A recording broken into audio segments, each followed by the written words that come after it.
Page 16, theme from the Polovetsian Dances, a very famous melody by Borodin. I encourage you to go search out the Polovetsian Dances and listen to them. It's gorgeous. This is written for orchestra, but this is a nice arrangement. One flat, we're in the key of D minor. Again, you need to be able to do the scale for F major, which is one flat, and D minor, which is one flat. 4/4 time. Right hand, just, I don't see anything tricky about this. You move it around a little bit. Just do the rhythm. 1, 2, 3, 4, 1 and 2 and 3 and 4. And as long as you count this out, there's really nothing tricky about it that I can tell. The bottom of page 17, you're down low. That's G down here. 4,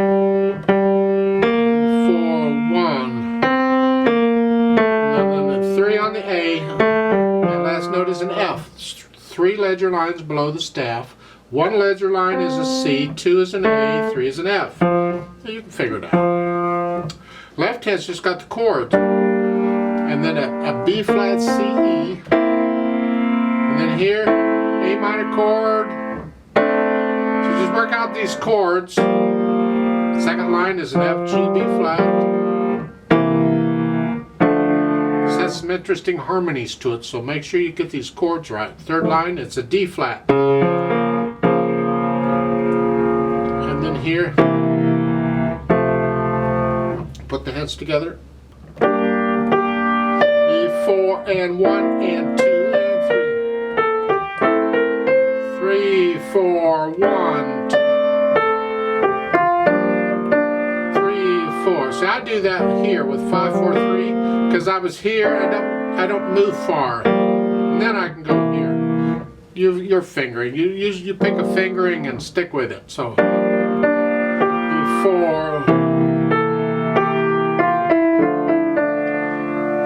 Then put in the phrasing. Just lift up in the phrasing. These chords in the left hand, play them as connected as you can. You can't connect them, but do the best you can. And just lift up in the phrasing in the right hand. However, there's a repeat sign at the end of the second line that takes you back to the beginning. So you're here at the end of the second line, you lift up, connect that, connect that. So, because it leads into it. Here, and you connect it when that happens. Don't go, don't break them, please, just connect it. And for the fingering, if you want, when you repeat, use third finger on the first G at the beginning, and then thumb, if that helps you. I mean, yeah, you don't have to thumb. I mean, you can, but there's no need. Third, and then thumb. Makes it a little easier, in my opinion. Dynamics to the melody, it's the right hand. Whatever you think moderately soft is, you keep these chords very soft in the background.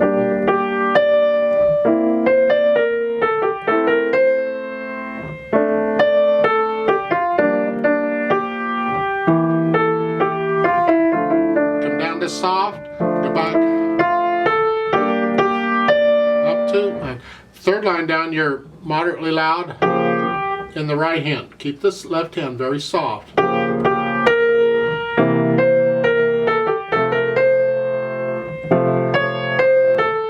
to loud here,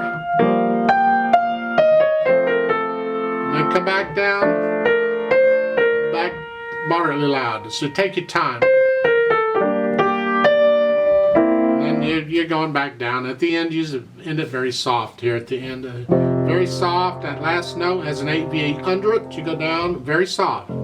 How soft can you play that without the soft pedal? Don't use the soft pedal. That's cheating now. You do it with the hands. I'm just kind of gently stroking the key very lightly here. Yeah. Now we need pedal on this because it is an orchestra piece. We want the overtones and the connections. We got to connect this left hand. They just say at the bottom, optional.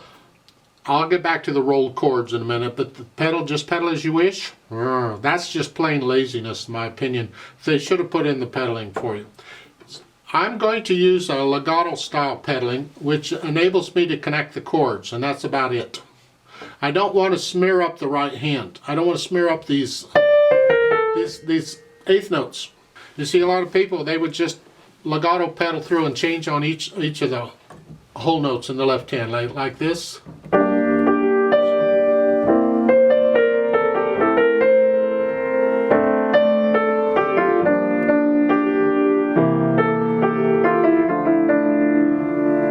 I think that sounds terrible.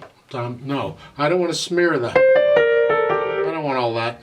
So I'm only going to connect or pedal long enough to connect the chords here, and then right before I change it, I'm going to put the pedal down and lift it up after I play it. Just to connect the chords. That's all I'm doing. So that's it.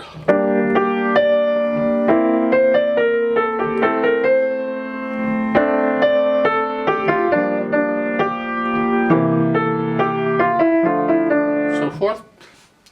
That's it throughout the whole piece. Now you can pedal more if they like. There's a style of pedaling where you can pedal the longer held notes to give them a little overtones and a little color. Here I can pedal immediately after playing that and then change it, but I wouldn't pedal the eighth notes. There I can pedal the longer notes and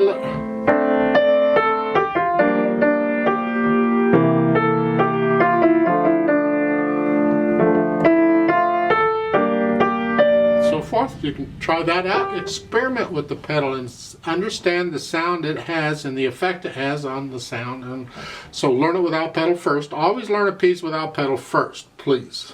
And then add the pedal and understand the sound that the pedal is making. At the end of page 17, you're down here, you can pedal a little more of this. Don't pedal this. Then you go ahead and push the pedal down here and leave it down for the rest of the piece so it adds the overtones and the color and all that and sounds nice and all that stuff. Yeah, that's my suggestion on the pedal.